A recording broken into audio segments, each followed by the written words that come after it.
So what we want to get to next is we're very, why we're all here, right? It's for our advertisers, our customers, what we do, serve others and win. So blessed to have one come today to share with us, what we've been able to do with her business. So I will have come up shortly here, I have Barb Brenneman, who is the manager of the Living Center, which is a senior living community. She's been there 11 and a half years. She serves on the Knox County Board of Health. She's the co-treasurer of the Society of St. Vincent de Paul. She has a bachelor's degree in business management from the University of Dayton. She is married to Doug. Hopefully nothing like Alyssa's dog, Doug. No, I'm kidding. And she has 3 boys, Matthew, John, and Joe. She's been a client for probably a little over a year. I think she's run quarter full in DACs. Does that sound right? All right, well, we're going to have Barb come up and share with her maybe how Town Money Saver has helped their business out. So let's welcome Barbara.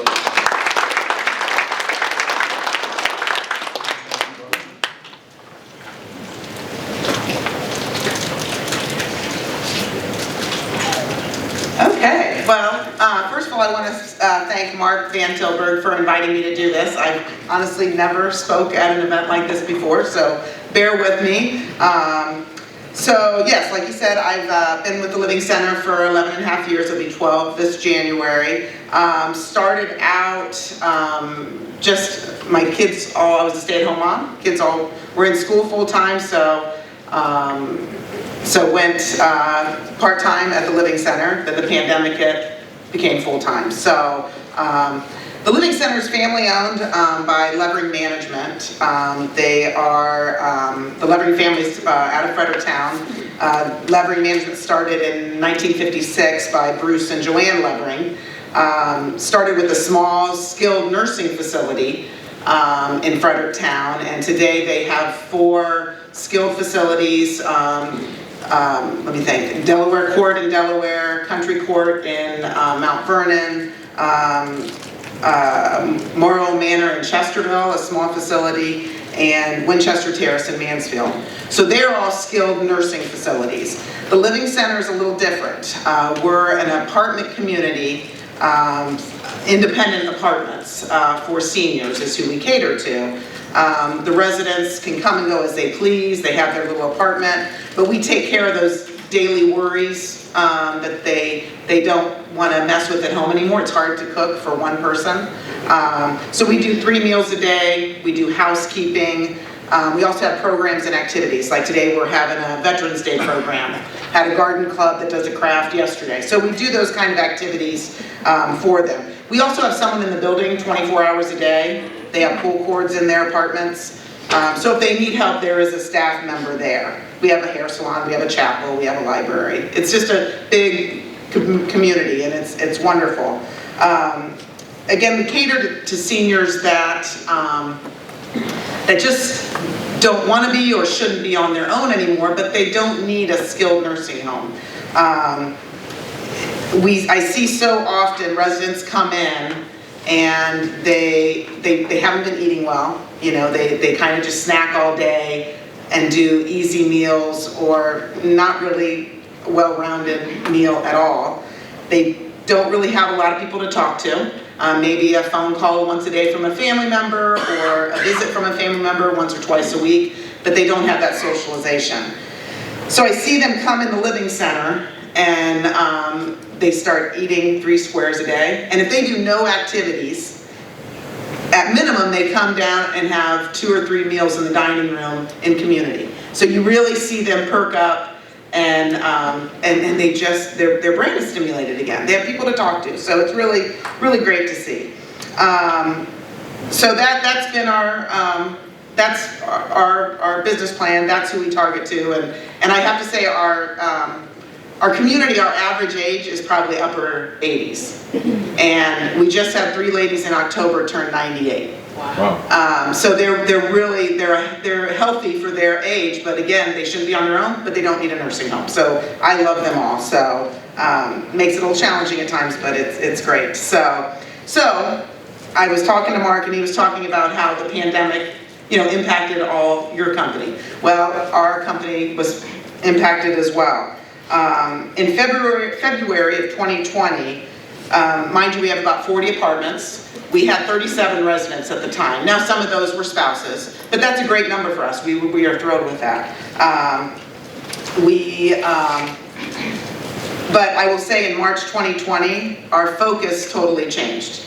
So I was not one of those lucky people, if you want to say, that got to stay home and work from home. I had to go in every day, full-time, lots of hours, because we had concerns about, yeah, we're not a nursing home, but we live in community, and we had to make sure we had PPE, or personal protective equipment, in case we did have an outbreak. We had supply chain issues, so getting our food, getting, to make sure we have the paper products we need, all those kind of things. And we wanted to protect our residents, and we had to protect our staff, because we only have 13 staff members, okay? So if we had an outbreak, and we did, I mean, we all, it was all hands on deck. Whoever wasn't sick had to come in and help.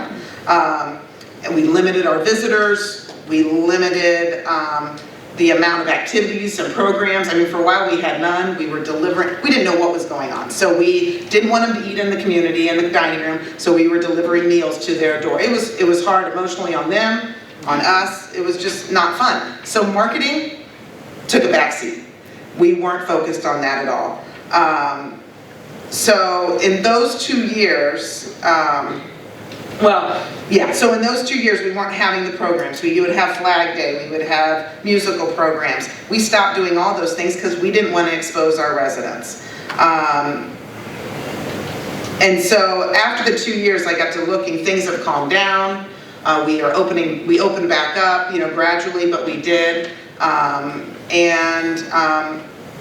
But the challenge we faced was, if you have a grandma or a grandpa or a mom and dad that are in the hospital and they need a skilled facility, so they're going to transition to that. People were not wanting to move their family members into a community during those 2 years. So with us not doing marketing and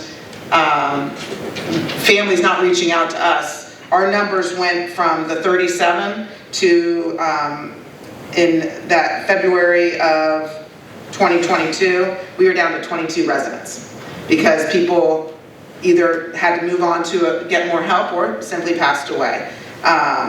So that summer of 2022, I said, like, we got to do something. We got to get people in here. And I came into my kitchen one day, and on the island was the mail, and I saw the Town Money Saver with a postcard, one of the postcards from one of our competitors, new competitor that moved into town, which made me quite nervous. So that's when I reached out to Mark, I called the number on the back of the card. I don't know who I got. I don't remember if I got you, but obviously Mark and I connected because we had always done the traditional newspaper ads. Well, our little Mount Vernon newspaper comes out once a week now. It used to be a 6-day-a-week delivery. Now it's once a week. We still advertise in that because I will say our clients still read the paper. So we still use that. We do radio ads, but we've also, and we used to do, the fairs and, different events in the community, set up the booth. But we had to get something else going. We continue to grow our social media, so that's a big presence we've been increasing there. So, met with Mark, and I actually presented to my CEO, and I said, this is something I think we need to do. This is going all over Mount Vernon, and I think Knox County. I wasn't sure at the time, but we had to get our message out. Everybody has a mom, everybody has a dad, everybody has a grandparent, everybody has a neighbor who might be elderly, that we all got to look out for. I'm very passionate about that, but so everybody has some connection, and we had to get our message out. We had to share that we're not a nursing home, we're a community. And we're there to support them and enhance their life. I mean, that's what we want them to stay independent, but have that support of a staff there. So when we sat down with Mark, he explained our different options, running ads in the Town Money Saver, as well as the postcards. So what we really were impressed with is that, I think my number's correct, that we're doing a postcard in December, And I think it's going to touch 27,000 households. So that's a lot of people. Now, not everybody's in that stage where they need our services, but I want to get our name out there and connect our building with, if they have a need down the road, that we're the first one they think of, that they'll call us and find out what we're all about. So that was our goal, to get it in as many hands and to get our story out. So our we first started doing the quarter page ads in October of 2022. Then we did the postcard in 2022, and we run a special during the winter called our Winter Stay Special. And basically what that does, it waives their $500 deposit. And we have apartments that are furnished, so if someone wants to be a snowbird but not go to Florida, that's what we do. So we have people that don't want to stay in their house all by themselves, cooped up, can't get to the store, can't get, so we offer furnished apartments that they can just rent for, 2 weeks, 2 months, whatever they want to do. So we ran our first postcard with the attached ad in the Town Money Saver magazine in December. So some results from that over a time period, using Town Money Saver and the postcards. From January, prior to using that, January to September of 2022, we had 37 inquiries. People calling, so that 37. In 2023, after we started in October with Town Money Saver, that same period, January to September, is what I calculated, just looking at. We increased to 58 inquiries, so that was a 57% increase. We also, in correlation with that, our actual move-ins, now we did, again, people have to move on, but our actual move-ins increased from 2022 to 2023, 58%. So it was such a setback, going from the pre-pandemic numbers to where we were, but we are seeing an increase. We are seeing more interest, and I think it's a combination of increasing our social media presence. If anybody goes on our website, we just did a commercial with the company that does that, kind of a commercial type. So please go on livingcenter.net and check it out. But increasing that and reaching, our clients are becoming more socially or computer savvy. So when I first started, people still use landlines. Now I got people, hey, our Wi-Fi's down, I can't check Facebook. So it's kind of evolved, so that's really good. But getting that social media presence, especially with the families, but also getting the cards and the consistency of the Town Money Saver monthly, I think has increased our inquiries quite a bit. And I'm talking inquiries that are legitimate, potential. Because we do get a lot of phone calls. We'll get, a 25, oh, you're an apartment building. I'm like, well, we don't have an age limit, so anybody can move in, but it's probably a little more expensive than your average, apartment, because we do the meals and their utilities are included. So the pandemic hit us hard, and we had to rethink what we were doing. And Town Money Saver, and Mark especially, working with them, he came in and I think we have a really good relationship. He came in and wanted to not just sell me an ad. He wanted to find out what story the Living Center was trying to sell. So that would be, I guess my advice to you guys is, like the gentleman said about sell yourself, sell your product. Get to know your customer and find out what the message really is you want to get across. So we will continue to work with Town Money Saver. Really pleased with it, and really excited to see what the future holds, and hopefully we'll get back up to that 37 number, so the Living Center can continue to grow. So, any questions? Can you tell us what your marketing budget is per year? $35,000. Yeah. And what percentage would you say goes to Town Money Saver? Ooh, that's a good question. Not enough. Not enough. Yeah. I don't know off the top of my head, to be honest with you, yeah. A lot of it goes towards the social media aspect, and then we do radio ads, we sponsor some local things, football roundtable, those type of things. So there's a lot of different things we do, but that's what our budget is. Just one more question. Yeah. Since you do social media and a number of other things, comparing your social media spend to town money saver spend, is it more or less costly, either one of them? I mean, in your I opinion. say they spend more on the social media. You do? Is there a reason for that, or? Because that's what my boss wants to do. How does the redemptions compare? It's hard to say. You know, when we get the phone calls, I try and track, you know. Honestly, I think when I ask somebody, how did you hear about the Living Center? They say word of mouth most of the time, because we're a small community. But I know those touches with the town money saver and the social media, you know, I just want that to pop in their head when, you know, mom's, you know, not eating well and she's not doing great.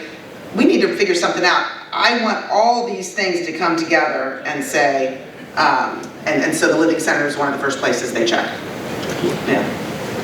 Yes? Do you think between the magazine and the postcard, obviously you're not doing them both of the exact same month, do you think you get a better response from the postcard than you do from the... From the postcards, yeah, I would say so. But I wouldn't want to do it every month because I think it would lose its impact. So again, we're doing the one this December, you know, we get a rush of phone calls from that. So we decipher who's, you know, who's actual clients or who's potential clients. And so it definitely increases it. But I think if we did it all the time, it would be, people would tune it out.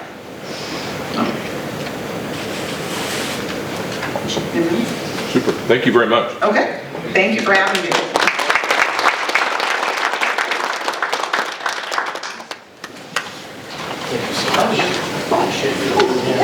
So much. I'd like to, I'm really impressed too the way that I love, and I'd like to believe, hope it fits our culture too, you know, the compassion that Barb has for, obviously as you were talking, how seeing people helped out that are in need like that, and then a real frontline person during COVID. I can't imagine what that must have been like to be in that kind of environment. So I give her another hand of applause here for the dedication, Barb, and example. That was beautiful.